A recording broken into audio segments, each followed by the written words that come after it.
Bonjour à tous et bienvenue dans Digital Now, votre rendez-vous du numérique avec Gen42, présenté par moi-même, Sam El-Bellik. Aujourd'hui, nous allons voir comment aborder votre stratégie pour les réseaux sociaux.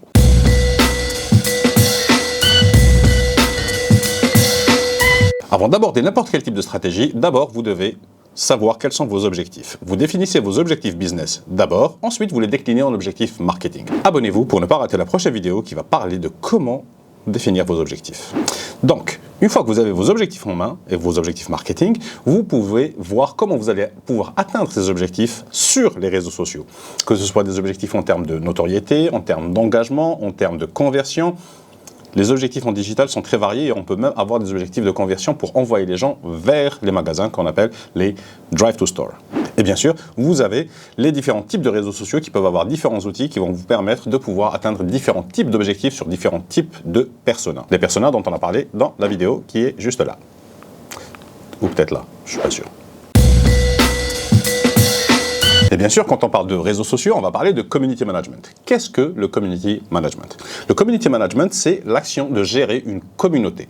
Donc, quand on va sur Facebook, Instagram, TikTok, Twitter, quel que soit le type de réseau social, vous allez commencer à avoir des abonnés, des followers, des fans, et ils vont devenir votre communauté. Ces personnes-là ont besoin de voir des publications, donc de consommer du contenu sur votre réseau. Pour parler de contenu, on est quelque part par ici, où on a parlé de stratégie de contenu.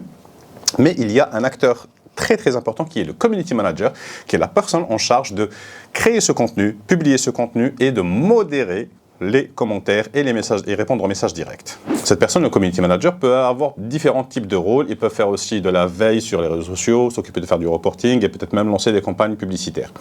Chez nous, chez Gen42, le community manager est en charge de créer le planning de publication, de la modération et du reporting. Quelquefois, il lance des campagnes publicitaires sur des boosts sur les réseaux sociaux afin d'augmenter l'engagement ou de faire passer un message très important de la part de notre client.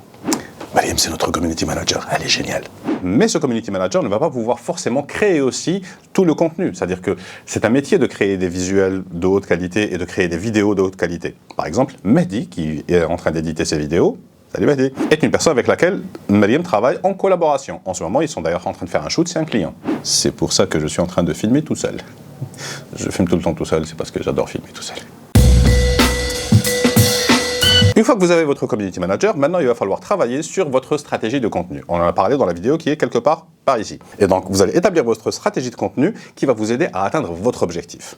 Ce que je recommande tout le temps, comme je l'ai dit dans la vidéo, il va falloir créer énormément de contenu pour apprendre à créer de la qualité. Vous pouvez voir l'exemple que je suis en train de faire sur mes comptes personnels. Je suis sur Instagram, sur TikTok, sur YouTube, sur LinkedIn, etc. Je publie énormément et j'améliore mon contenu au fur et à mesure. Vous pouvez faire la même chose, pas forcément autant de contenu que je suis en train de faire, mais plus vous pouvez en faire, mieux c'est. Donc faites autant de contenu que possible pour pouvoir justement avancer et atteindre un maximum de différentes personnes à travers votre contenu.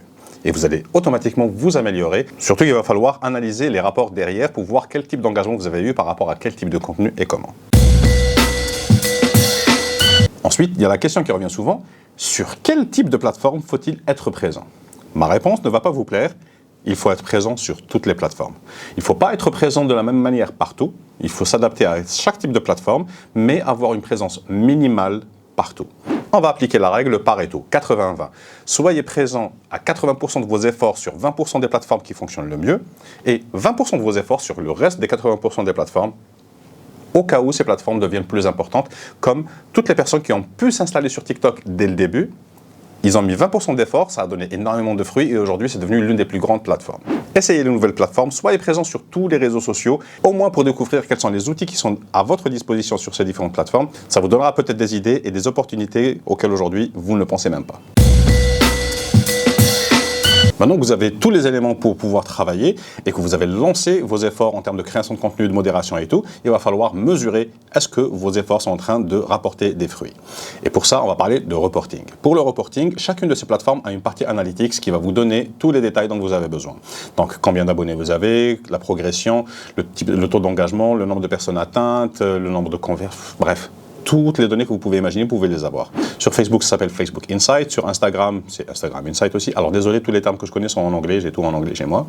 Donc sur LinkedIn, c'est LinkedIn Analytics. Sur YouTube, c'est YouTube Analytics.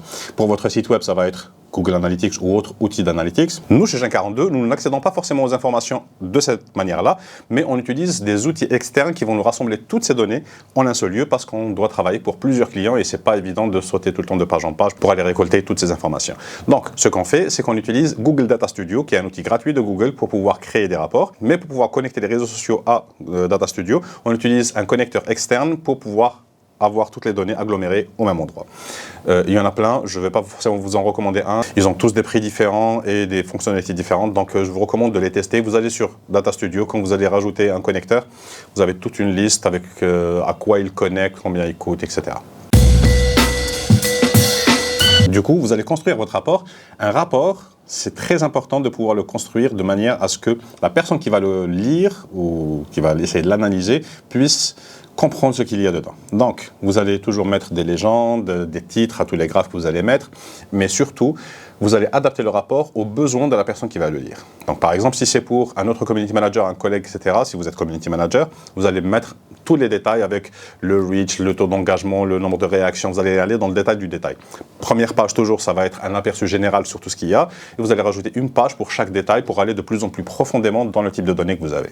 Si vous envoyez ça à un account manager ou un directeur, on n'a pas besoin d'avoir autant de détails, on va avoir surtout les grandes lignes avec quel impact est-ce que ce qu'on est en train de faire sur les réseaux sociaux a en général sur nos plateformes, le nombre de personnes atteintes, le nombre de fans qu'on a, le taux d'engagement, les grandes lignes. Et ensuite, si on peut rattacher ça à de la vente, c'est encore mieux. Et si vous envoyez ça pour des PDG, ça va être vraiment combien d'argent nous avons gagné, combien d'argent nous avons économisé, combien de ventes on a eu, la progression, genre vraiment les grosses tendances qui impactent est-ce qu'on a gagner plus d'argent ou est-ce qu'on a économisé plus d'argent. Ce sont les informations les plus utiles dont ils ont besoin.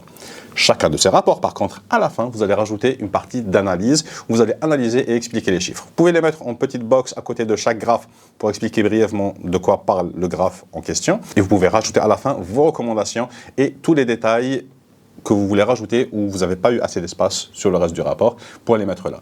C'est vraiment très important et c'est vraiment une vraie valeur ajoutée parce que tout le monde peut aller créer des graphes ou alors directement aller sur Facebook pour checker les chiffres. Votre valeur ajoutée, ça va être vraiment cette analyse et ces recommandations. Et sur ce rapport, bien sûr, il va y avoir des KPIs, Key Performance Indicators, ou indicateurs de performance clés. Quels sont les KPI sur lesquels vous allez devoir vous concentrer? Cela va dépendre du type d'industrie dans lequel vous travaillez, cela va dépendre aussi à qui vous adressez votre rapport et du type de business que vous faites, est-ce que vous êtes en B2B, B2C, etc. Donc, mais les plus importants restent en général donc, le nombre d'abonnés, fans, followers, parce que ça donne une indication générale de la taille de la page et de sa progression. Donc, vous mettez toujours nombre d'abonnés et progression, genre depuis comparaison à la dernière semaine, combien on a gagné, combien on a perdu. Vous allez avoir très important le nombre de personnes atteintes parce que là, c'est vraiment quelle est votre audience potentielle que vous êtes en train de toucher. Et pareil, progression ou régression. Vous allez avoir l'engagement et le taux d'engagement. Donc, combien de personnes on a eu qui ont été engagées sur notre page, donc qui ont pris une action envers notre contenu.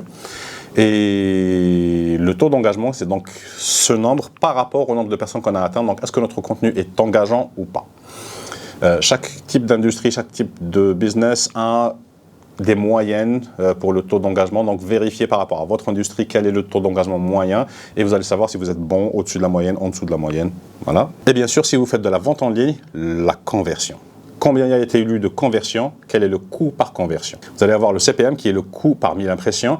Vous pouvez avoir un autre CPM qui est le coût par 1000 personnes atteintes. Vous allez avoir le CPC, le coût par clic, et qui est différent du CPA qui est le coût par action. Ça va être les différents types d'engagement que vous allez avoir. Et vous allez avoir le coût par conversion. Il n'y a pas de CP quelque chose pour ça. Donc le coût par conversion et bien sûr le taux de conversion. Combien de personnes ont cliqué sur votre pub et combien de ces personnes ont été convertis. Voilà, grosso modo, les KPI sur lesquels vous devriez vous concentrer. Et ensuite, dépendant de votre spécialisation ou des détails que vous voulez vraiment savoir, vous allez avoir des variantes de ces KPI ou des combinaisons de ces KPI. Voilà. J'espère que tout ça a été utile pour vous et que vous avez apprécié. Si vous avez aimé, likez, abonnez-vous et partagez surtout à des personnes qui auraient besoin de ce type d'informations. Et on se revoit dans la prochaine vidéo où on va parler de comment définir vos objectifs.